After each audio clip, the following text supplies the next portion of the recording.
जहां पूरी दुनिया जाने की कोशिश कर रही है वो है चांद। एक के बाद एक, अमेरिका हो या रूस, चीन हो या फिर अब भारत देश चांद पर जाना चाहता है। लेकिन आपने कभी सोचा है कि आखिर चंद्रमा की दुनिया कैसी है?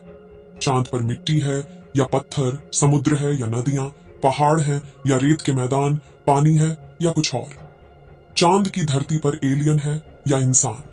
तो चलिए दोस्तों, अगले कुछ देर में ले चलते हैं आपको चांद की सैर पर। तो चलिए शुरू करते हैं अपने चांद के सफर को। धरती से चांद की दूरी लगभग 3,84,400 किलोमीटर है। पृथ्वी से चांद तक पहुंचने में सबसे कम समय 4 दिन अमेरिका को लगा है। वहीं अगर हम चंद्रयान के रास्ते से चांद पर जाते हैं तो लगभग 40 दिन का समय लगेगा। अगर यह मानकर चलें कि हम अमेरिकी स्पेस क्राफ्ट में बैठकर चांद पर जा रहे हैं तो हमें वहां पहुंचने में 4 दिन का समय लगेगा। 4 दिन बाद हम चांद की जमीन पर होंगे।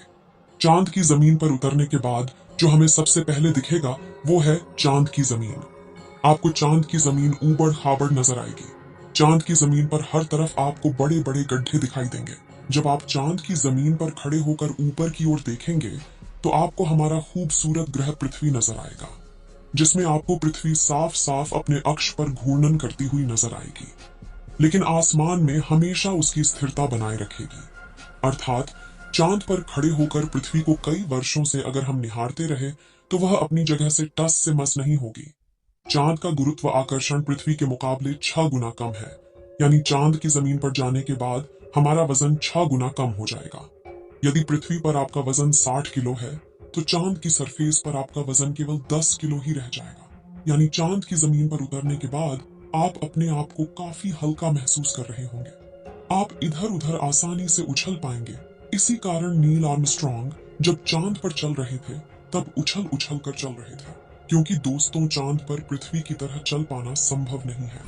चांद की सतह पर नील आर्मस्ट्रॉन्ग और उनके साथियों के कदमों के निशान आज भी मौजूद हैं, क्योंकि वहां पर हवा न होने की वजह से वह निशान मिटा नहीं है।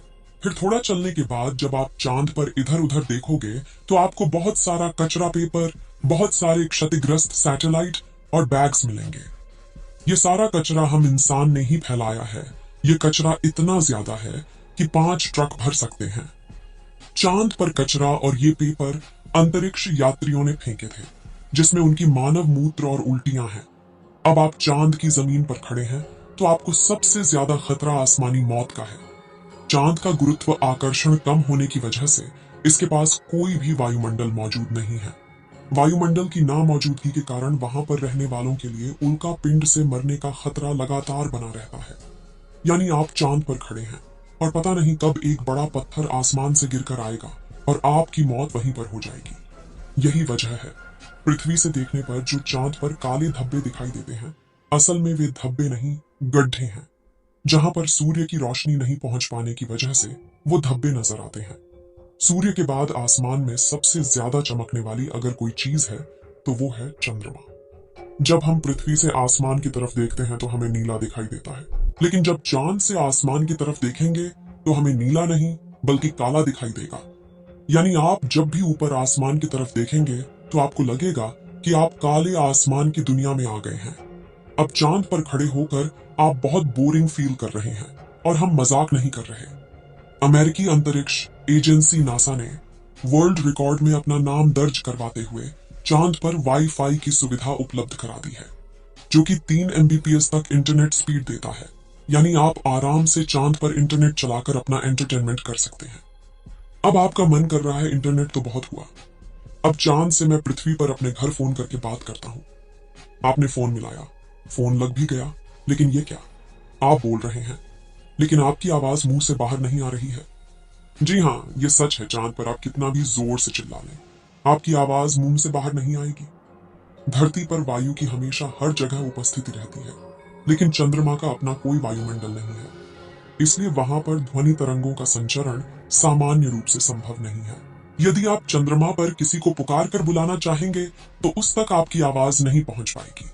परंतु चंद्रमा पर एस्ट्रोनॉट्स स्पेस सूट में रहते हैं, जिसमें ऑक्सीजन और नाइट्रोजन भरकर कृत्रिम रूप से वायुमंडलीय दबाव बनाया जाता है। इसलिए वे सूट में बात कर सकते हैं और उसमें लगे माइक्रोफोन की मदद से किसी अन्य व्यक्ति तक भी अपनी बात पहुंचा सकते हैं।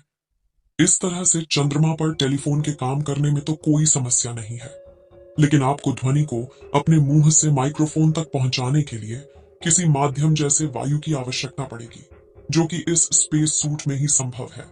भविष्य में अगर चांद पर इंसानी बस्ती बनती है तो यह संभव है कि टेलीफोन से चांद पर बात की जा सकती है, लेकिन चंद्रमा से पृथ्वी तक सिग्नल पहुंचने में लगभग 1.27 सेकंड का समय लगता है। इसलिए पृथ्वी से संपर्क के दौरान आपको रुक रुक कर बात करनी पड़ेगी। अब चांद पर हमको रहना है, तो अब बात करते हैं चांद पर दिन और रात के बारे में। चांद को पृथ्वी का एक चक्कर लगाने में 27.3 दिन लग जाते हैं और अपने अक्ष पर भी एक चक्कर लगाने में इतना ही टाइम लगता है। यही वजह है कि चांद पर हमें एक बार में एक भाग ही दिखता है, दूसरा भाग छिपा रहता है। वहीं चांद पर एक दिन करीब 14 दिन का होता है। रात भी इतनी ही लंबी होती है, यानी चांद की सतह पर मौजूद वस्तुओं पर रात और दिन का बहुत ज्यादा असर होता है। रात में चांद का तापमान लगभग -153 डिग्री तक गिर जाता है, जबकि दिन में तापमान 180 डिग्री सेल्सियस तक बढ़ जाता है। फिर चांद के अलग अलग हिस्सों की स्थितियां भी अलग अलग होती हैं। माना जाता है कि चांद का साउथ पोल ज्यादा ठंडा होता है।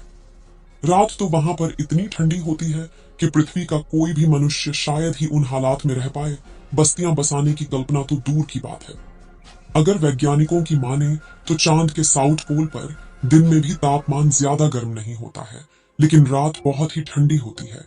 समय गुजरने के साथ ही यह गिरता है और बर्फ जमने लगती है, जो कि इस क्षेत्र में रहने की स्थितियों को और भी भयानक बना देती हैं। इन्हीं भयानक स्थितियों के चलते चांद पर अब तक जितने भी मिशन गए हैं वो सब उत्तरी इलाकों में किए गए हैं। रात में हमें जो चांद चमकता हुआ नजर आता है, लेकिन आपको जानकर काफी हैरानी होगी कि चांद की अपनी खुद की कोई रोशनी नहीं है। जो चांद पर रोशनी नजर आती है वो सूरज से आने वाली रोशनी का रिफ्लेक्शन है। यानी हमें सूरज रोशनी देना बंद कर दे तो चांद हमें कभी नजर नहीं आएगा। चांद पृथ्वी के चारों तरफ घूमते वक्त अपना एक ही हिस्सा पृथ्वी के सामने रखने के कारण चांद का दूसरा हिस्सा आज तक पृथ्वी के किसी भी मनुष्य ने नहीं देखा है।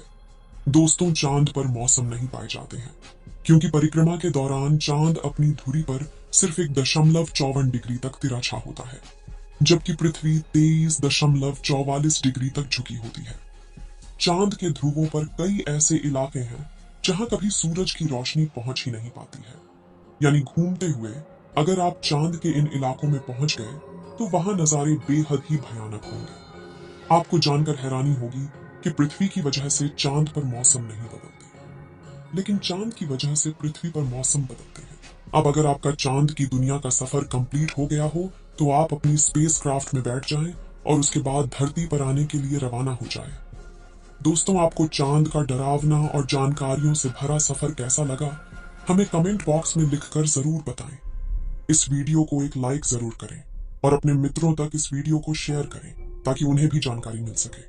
और भी नॉलेजेबल वीडियो के लिए अपने भरोसेमंद चैनल को सब्सक्राइब जरूर करें और बेल आइकन को ऑल पर सिलेक्ट करना बिल्कुल ना भूलें। मिलते हैं किसी और नॉलेजेबल वीडियो के साथ। वीडियो को अंत तक देखने के लिए धन्यवाद।